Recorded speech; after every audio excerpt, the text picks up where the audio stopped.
அவன் கணக்கு வாங்குவதில் மிகவும் விரைவானவன். நபியே, நீர் கூறும், நீங்கள் கரையிலும் கடலிலும் உள்ள இருள்களில் சிக்கி தவிக்கும் சமயத்தில் எங்களை இதைவிட்டு காப்பாற்றிவிட்டால் நிச்சயமாக நாங்கள் நன்றி செலுத்துவோரில் ஆகிவிடுவோம் என்று பணிவாகவும் மறைவாகவும் நீங்கள் பிரார்த்திக்கின்றீர்களே, அப்போது உங்களை காப்பாற்றுகிறவன் யார்? இதிலிருந்தும் இன்னும் மற்றெல்லா துன்பங்களிலிருந்தும் உங்களை காப்பாற்றுபவன் அல்லாஹ்வே. அப்படி இருந்தும் நீங்கள் அவனுக்கு இணை வைக்கின்றீர்களே என்று. நபியே, நீர் கூறும், உங்கள் தலைக்கு மேலிருந்தோ அல்லது உங்களுடைய கால்களுக்கு கீழிருந்தோ உங்களுக்கு துன்பம் ஏற்படும்படி செய்யவும் அல்லது உங்களை பல பிரிவுகளாக்கி உங்களில் சிலருடைய கொடுமையை அனுபவிக்கும்படி செய்யவும் அவன் ஆற்றல் உள்ளவனாக இருக்கின்றான். அவர்கள் விளங்கிக் கொள்வதற்காக நம் வசனங்களை எவ்வாறு பல வகைகளில் தெளிவாக்கி விவரிக்கின்றோம் என்பதை நபியே நீர் கவனிப்பீராக. நபியே, திரு குர்ஆன் ஆகிய இது முற்றிலும் உண்மையாக இருந்தும் சமூகத்தார் இதை நிராகரிக்கின்றனர். எனவே நான் உங்கள் பொறுப்புகளை ஏற்றுக்கொள்பவன் அல்ல என்று நபியே நீர் கூறிவிடும். ஒவ்வொரு காரியத்திற்கும் ஒரு குறிப்பிட்ட காலம் உண்டு. அதனை சீக்கிரமே நீங்கள் அறிந்து கொள்வீர்கள். நபியே, நம் வசனங்களை பற்றி வீண்வாதம் செய்து கொண்டிருப்போரை நீங்கள் கண்டால் அவர்கள் அதை விட்டு வேறு விஷயங்களில் கவனம் செலுத்தும் வரையில் நீங்கள் அவர்களை புறக்கணித்துவிடும். இக்கட்டளையை விட்டு ஷைத்தான் உம்மை மறக்கும்படி செய்துவிட்டால் நினைவு வந்ததும் அந்த அநியாயக்கார கூட்டத்தினருடன் நீர் அமர்ந்திருக்க வேண்டாம். வீண் விவாதத்தில் ஈடுபட்டுக் கொண்டிருக்கும் அவர்களுடைய செய்கைகளின் கணக்கில் பயபக்தி உடையவர்களுக்கு யாதொரு பொறுப்பும் இல்லை. எனினும் அவர்கள் பயபக்தி உடையவர்களாகும் பொருட்டு அவர்களுக்கு நல்லுபதேசம் செய்வது பொறுப்பாகும்.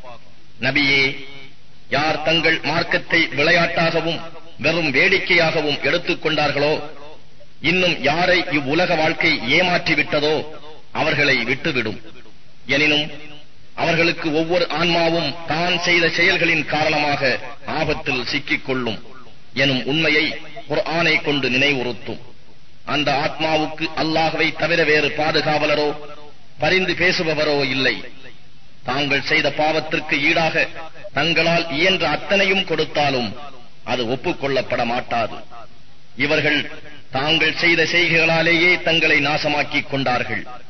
இவர்கள் நிராகரித்துக் கொண்டிருந்த காரணத்தால் இவர்களுக்கு கொதிக்கும் நீரும் துன்புறுத்தும் வேதனையும் உண்டு. நபியே, நீர் கூறும், நமக்கு யாதொரு நன்மையும் தீமையும் செய்ய இயலாத அல்லாஹ் அல்லாதவற்றையா நாம் அழைப்போம்? அல்லாஹ் நமக்கு நேர்வழி காட்டிய பின்னரும் நாம் வழி தவறி நம் பின்புறமே திரும்பி விடுவோமா?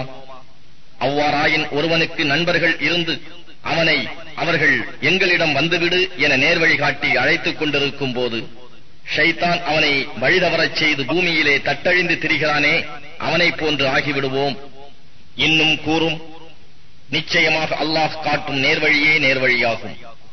எல்லா உலகங்களுக்கும் இறைவனாகிய அல்லாஹுவுக்கே வழிபடுமாறு நாங்கள் ஏவப்பட்டுள்ளோம். அன்றியும் தொழுகையை நிலைநிறுத்தவும் அவனுக்கே அஞ்சி நடக்கவும் ஏவப்பட்டுள்ளோம். அவனிடம்தான் நீங்கள் ஒன்று சேர்க்கப்படுவீர்கள். அவன்தான் வானங்களையும் பூமியையும் உண்மையாகவே படைத்தான். அவன் ஆகுக என்று சொல்லும் நாளில் அது உடனே ஆகிவிடும். அவனுடைய வாக்கு உண்மையானது. எக்காலம் சூர் ஊதப்படும் நாளில் ஆட்சி அதிகாரம் அவனுடையதாகவே இருக்கும். அவன் மறைவானவற்றையும் பகிரங்கமானவற்றையும் அறிந்தவனாக இருக்கிறான். அவனே பூரண ஞானமுடையோன், யாவற்றையும் நன்கறிந்தோன். இப்ராஹிம் தம் தகப்பனார் ஆசரிடம், விக்கிரகங்களையா நீர் தெய்வங்களாக எடுத்துக் கொள்கிறீர்? நான் உம்மையும் சமூகத்தாரையும் பகிரங்கமான வழிகேட்டில் இருப்பதை நிச்சயமாக பார்க்கிறேன் என்று கூறினார். அவர் உறுதியான நம்பிக்கை உடையவராய் ஆகும் பொருட்டு வானங்கள் பூமி இவற்றின் ஆட்சியை இவ்வாறு காண்பித்தோ. ஆகவே அவரை இருள் மூடிக்கொண்ட போது அவர் ஒரு நட்சத்திரத்தை பார்த்தார். இதுதான் என் இறைவன் என்று கூறினார். ஆனால் அது மறைந்த போது அவர், நான் மறையக்கூடியவற்றை நேசிக்க மாட்டேன் என்று சொன்னார். பின்னர் சந்திரன் பிரகாசத்துடன் உதயமாவதைக் கண்டு அவர், இதுவே என் இறைவன் என்று கூறினார். ஆனால் அது மறைந்த போது அவர், என் இறைவன் எனக்கு நேர்வழி காட்டவில்லையானால் நான் நிச்சயமாக வழி தவறியவர்கள் கூட்டத்தில் ஒருவனாக ஆகிவிடுவேன் என்று கூறினார். பின் சூரியன் மிக்க ஒளியுடன் உதயமாவதை கண்டபோது, இதுவே என் இறைவன், இது எல்லாவற்றிலும் பெரியது என்று அவர் கூறினார். அதுவும் அஸ்தமிக்கவே அவர், என் சமூகத்தாரே, நிச்சயமாக நீங்கள் ஆண்டவனுக்கு இணை வைக்கும் ஒவ்வொன்றையும் விட்டு நிச்சயமாக நான் விலகிவிட்டேன் என்று கூறினார். வானங்களையும் பூமியையும் படைத்தவன் பக்கமே நான் உறுதியாக என் முகத்தை திருப்பிக் கொண்டேன். நான் முஷ்ரிக்கானவனாக, இணை வைப்போரில் ஒருவனாக இருக்க மாட்டேன் என்று கூறினார். அவருடன் அவருடைய கூட்டத்தார் விவாதித்தார்கள். அதற்கு அவர், அல்லாஹ்வை பற்றி விவாதிக்கவா நீங்கள் என்னிடம் வந்துள்ளீர்கள்? அவன் நிச்சயமாக நேர்வழி காட்டிவிட்டான்.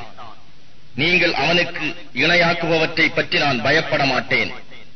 என் இறைவன் நாடினால் அன்றி எதுவும் நிகழ்ந்து விடாது. என் இறைவன் தன் ஞானத்தால் எல்லா பொருட்களையும் சூழ்ந்திருக்கின்றான். இதை நீங்கள் சிந்திக்க வேண்டாமா என்று கூறினார். உங்களுக்கு அவன் எந்த அத்தாட்சியும் இறக்கி வைக்காமல் இருக்கும் போது நீங்கள் அல்லாஹுவுக்கு இணை வைப்பது பற்றி பயப்படவில்லை.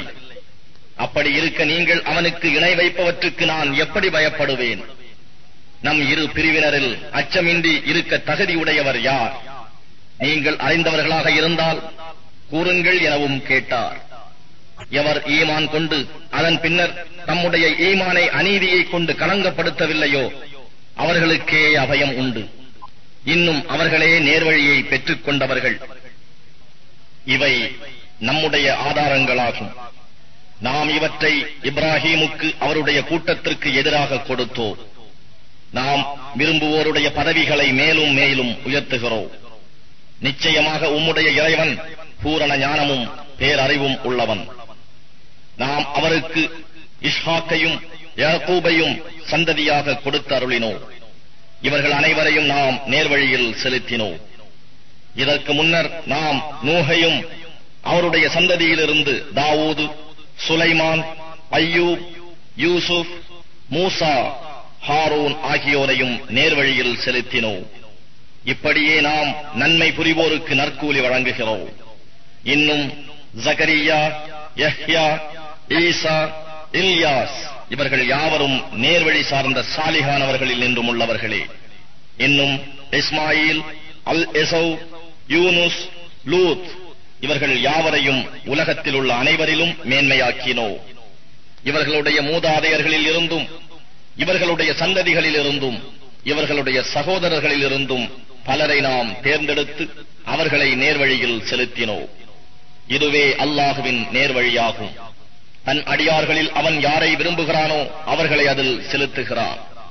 பின்னர் அவர்கள் இணை வைப்பார்களானால் அவர்கள் செய்து வந்ததெல்லாம் அவர்களை விட்டு அழிந்துவிடும். இவர்களுக்குத்தான் நாம் வேதத்தையும் அதிகாரத்தையும் நபித்துவத்தையும் கொடுத்தோம். ஆகவே இவற்றை அவருடைய சந்ததியினர் நிராகரித்து விட்டால் இவற்றை நிராகரிக்காத மக்களை இவர்களுடைய இடத்தில் நாம் நிச்சயமாக நியமித்து விடுவோம்.